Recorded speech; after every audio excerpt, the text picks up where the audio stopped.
আসসালামু আলাইকুম ওয়া রাহমাতুল্লাহি ওয়া বারাকাতুহু। আজকে আমরা আলোচনা করব রমজানের রোজার ঐতিহাসিক প্রেক্ষাপট সম্পর্কে।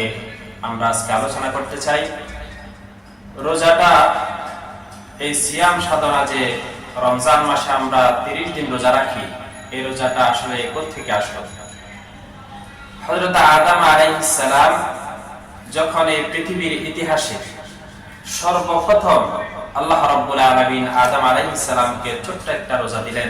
আল্লাহ তাআলা বললেন, ইয়া আদম উসকুন আনতা ওয়া যাওজুকাল জান্নাতা ওয়া কুলা মিনহা রাগাদান শি'তুমা ওয়া লা তাকরাবা হাযিহিশ শাজারাতা ফাতাকুনা মিনাজ জালিমিন। আল্লাহ তাআলা জান্নাতের মধ্যে আদম আলাইহিস সালামকে ছোট্ট একটা নিষেধাজ্ঞা দিলেন, ওয়া লা তাকরাবা হাযিহিশ শাজারাতা। ঐতিহাসিকগণ বলেন, পৃথিবীর ইতিহাসে অর্থাৎ এই রোজার ইতিহাসে সর্বপ্রথম যে রোজাটা, সর্বপ্রথম যে সিয়াম আল্লাহ তাআলা আদম আলাইহিস সালামকে দিয়ে শুরু করলেন জান্নাতের মধ্যে, ওয়ালা তাকরাবা হাযিহিশ শাজারাতা। সবকিছু জান্নাতের মধ্যে যত নাজ ও নিয়ামত আছে, সমস্ত নাজ ও নিয়ামত ভক্ষণ করা যাবে, ভোগ করা যাবে, কিন্তু একটা গাছের কাছেও যাওয়া যাবে না। এই যে ছোট্ট একটা সিয়াম সাধনা, এটাই হচ্ছে সর্বপ্রথম সিয়াম। এরপরে আদম আলাইহিস সালাম যখন ভুলক্রমে যখন তিনি নিজের অজান্তে যখন তিনি ওই বৃক্ষের ফল খেয়ে ফেললেন, তখন আল্লাহ তাআলা আদম এবং হাওয়া আলাইহিস সালামকে পৃথিবীর বুকে পাঠিয়ে দিলেন। ঐতিহাসিকগণ বলেন, আদম আলাইহিস সালাম পৃথিবীতে আসার পরে 40 বছর আদম আলাইহিস সালাম লাগাতার রোজা রেখেছেন এবং আদম আলাইহিস সালাম যে বৃক্ষের ফল খেয়েছেন, ওই বৃক্ষের ঐতিহাসিকগণ বলেছেন যে ওই বৃক্ষের প্রতিক্রিয়া আদম আলাইহিস সালামের পেটের মধ্যে 30 দিন পর্যন্ত ছিল। সেই সুবাদে অথবা হযরতে মূসা আলাইহিস সালাম যখন আল্লাহ তাআলা মূসা আলাইহিস সালামকে বললেন, মূসা তুমি তুর পাহাড়ে আসো, তোমাকে আমি ওহী দিব, তখন মূসা আলাইহিস সালাম তুর পাহাড়ের মধ্যে 30 দিন ছিলেন। কেউ কেউ বলেছেন 30 দিন পূর্ণ হওয়ার পরে আরো 10 দিন আল্লাহ তাআলা তুর পাহাড়ে অবস্থানের নির্দেশ দিয়েছেন। মূসা আলাইহিস সালাম 30 দিন সেখানে সিয়াম সাধনা করেছেন।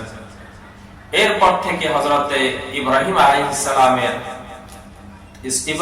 সালাম থেকে শুরু করে মুহাম্মদ সাল্লাল্লাহু আলাইহি সাল্লাম পর্যন্ত যত উম্মত এই পৃথিবীতে আছে, সবার উপরে আল্লাহ রাব্বুল আলামিন 30টা রোজা ফরজ করে দিয়েছেন।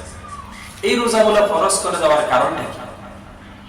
মানুষের মধ্যে দুইটা জিনিস আছে, একটা হচ্ছে তার দৈহিক দিক, আর একটা হচ্ছে তার রূহের দিক, অর্থাৎ তার বিবেক বুদ্ধি। রূহ মানে হচ্ছে তার বিবেক বুদ্ধি। এই বিবেক বুদ্ধির কারণে মানুষ শ্রেষ্ঠ জাতিতে পরিণত হয়েছে।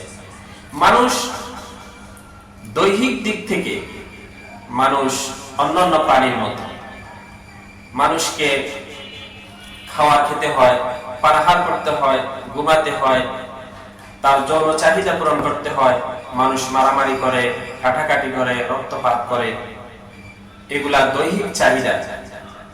এই দৈহিক চাহিদার দিক থেকে গরু, ছাগল, পশু পাখি এগুলাও পানাহার করে, তাদের যৌন চাহিদা আছে, তাদের ঘুমাতে হয়, তারাও মারামারি করে, অহংকার করে, দাম্ভিকতার সাথে চলে। মানুষের মধ্যে এগুলা আছে।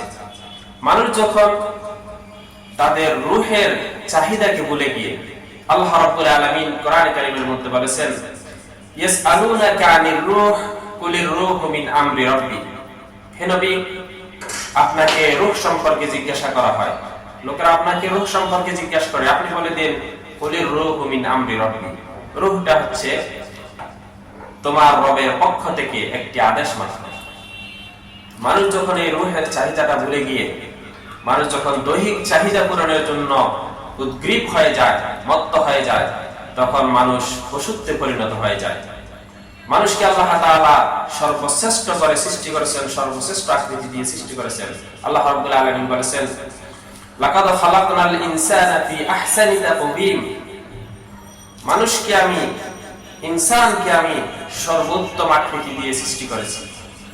এই মানুষগুলো যখন সেই আকৃতি, সর্বোত্তম মানুষের যে সর্বোত্তম আকৃতি দিয়ে আল্লাহ পাক সৃষ্টি করেছেন, সেই কথা ভুলে গিয়ে মানুষ যখন দৈহিক চাহিদা পূরণের জন্য উদ্গ্রীব হয়ে যায়, দৈহিক চাহিদা মেটানোর জন্য যখন মানুষ মত্ত হয়ে যায়, তখন সুম্মা রাদাদনাহু আসফালা সাফিলিন, মানুষ একদম নিকৃষ্ট পর্যায়ে উপনীত হয়ে যায়, পৌঁছে যায়, তখন সেই মানুষগুলা পশু থেকে নিকৃষ্ট হয়ে যায়। আল্লাহ রাব্বুল আলামিন বলেছেন, লাহুম কুলুবুল লা ইয়াফকাহুনা বিহা, তখন তাদেরকে যে অন্তর দিয়েছি সেই অন্তর শক্তি তারা হারিয়ে ফেলে। ওয়ালাহুম আ'য়ুনুন লা ইউসিরুনা বিহা, তাদের দৃষ্টি শক্তি তারা হারিয়ে ফেলে, তাদের রবের কায়নাত সৃষ্টিকুল তারা দেখতে পায় না। ওয়ালাহুম আযানুন লা ইয়াসমাউনা বিহা, তাদেরকে কান দিয়েছি, তারা শোনার শক্তি হারিয়ে ফেলে। যখন তারা এগুলা হারিয়ে ফেলে তখন তারা পৌঁছে যায় উলাইকা কাল আনআম, তারা চতুষ্পদ জন্তুর পর্যায়ে পৌঁছে যায়। আল্লাহ বলেন চতুষ্পদ জন্তু কেন হবে? বালহুম আদাল, তার থেকে নিকৃষ্ট হয়ে যায়। মানুষ যখন দৈহিক চাহিদা পূরণ করতে করতে যখন পশু থেকে নিকৃষ্ট হয়ে যায়, আল্লাহ বলেন এখন তোমরা সাধনা করতে হবে, সিয়াম সাধনা করতে হবে, তোমাদের নিজেদেরকে পুত পবিত্র করতে হবে। সিয়াম সাধনার মাধ্যমে মানুষ তাদের অপরাধকে, মানুষ তাদের সমস্ত পাপকে মোচন করে মানুষ পুত পবিত্র হয়ে যায়। এই জন্য আল্লাহ রাব্বুল আলামিন আমাদের উপর সিয়াম সাধনা দিয়েছেন, যাতে আমরা নিজেদেরকে পুত পবিত্র করতে পারি, নিজেদেরকে পাপ মুক্ত করতে পারি। পৃথিবীর মধ্যে যত ধর্ম, আল্লাহ রাব্বুল আলামিনের সৃষ্ট যত ধর্ম আছে, সব ধর্ম, যত পয়গাম্বর পৃথিবীতে এসেছেন, সবার মধ্যে এই সিয়াম সাধনা ছিল। এবং মানব সৃষ্ট যত ধর্ম আছে, হিন্দু ধর্ম, বৌদ্ধ ধর্ম, নাসারা ধর্ম, তারপরে জরাতুষ্ট ধর্ম, বেবিলনীয় ধর্ম, যত ধর্ম আছে, এই সমস্ত ধর্মের মধ্যে রোজা ছিল, তাদের ধর্মের মধ্যে রোজা ছিল। তাদের সেই রোজাগুলা ছিল শুধু পানাহার থেকে বিরত থাকা, জাগতিক জীবনের সমস্ত কাজকর্ম থেকে বিরত থাকার মাধ্যমে তারা রোজা পালন করত। অর্থাৎ তারা মনে করত পানাহার এবং যৌনসম্ভোগ থেকে বিরত থেকে, জাগতিক জীবনের সমস্ত কাজ থেকে বিরত থাকার মাধ্যমে রোজা পালন করলে তাদের অনেক সওয়াব হবে, তারা পুণ্য লাভ করবে। কিন্তু ইসলামের মধ্যে তেমন নয়। ইসলামের মধ্যে খাওয়া দাওয়া, পানাহার, স্ত্রী সম্ভোগ থেকে বিরত থাকা থেকে শুরু করে সমস্ত কাজ তারা করতে পারবে, শুধু খাওয়া দাওয়া করতে পারবে না, স্ত্রী সম্ভোগ করতে পারবে না। এরপরে দুনিয়াবী কাজ তারা করতে পারবে, কিন্তু অন্য ধর্মের মধ্যে দুনিয়াবী কাজ থেকেও বিরত থাকাকে তারা সিয়াম সাধনা মনে করে। কিন্তু ইসলাম এবং মুসলমানরা যে রোজা রাখে, সেই রোজার মাধ্যমে তারা তাদের আসল উদ্দেশ্য হচ্ছে আল্লাহ চান তার বান্দাদেরকে পুত পবিত্র করে তার কাছে ফিরিয়ে আনার মাধ্যমে আল্লাহ রাব্বুল আলামিন তাদেরকে জান্নাত দান করবেন এবং তাদেরকে পুত পবিত্র করে আল্লাহর দরবারে যাতে তারা বান্দা যাতে হাজির হতে পারে, সেই জন্য আল্লাহ রাব্বুল আলামিন আমাদের উপর সিয়াম সাধনাকে ফরজ করে দিয়েছেন। আর সেই সিয়াম সাধনার একটা মাস 30 দিন আল্লাহ তাআলা ফরজ করেছেন, যেহেতু হযরত মূসা আলাইহিস সালাম তুর পাহাড়ে 30 দিন সিয়াম সাধনা পালন করেছেন। ঐতিহাসিকদের মতে হযরত আদম আলাইহিস সালাম যে বৃক্ষের ফল খেয়েছেন, সেই বৃক্ষের প্রতিক্রিয়া আদম আলাইহিস সালামের পেটের মধ্যে 30 দিন ছিল।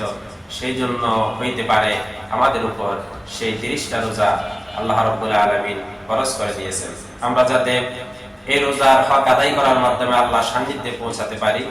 সেই জন্য আল্লাহ পাকের তৌফিক কামনা করে আজকের জন্য আপনাদের সামনে থেকে বিদায় নিচ্ছি। আখির দাওয়ানা আলহামদুলিল্লাহি রাব্বিল আলামিন।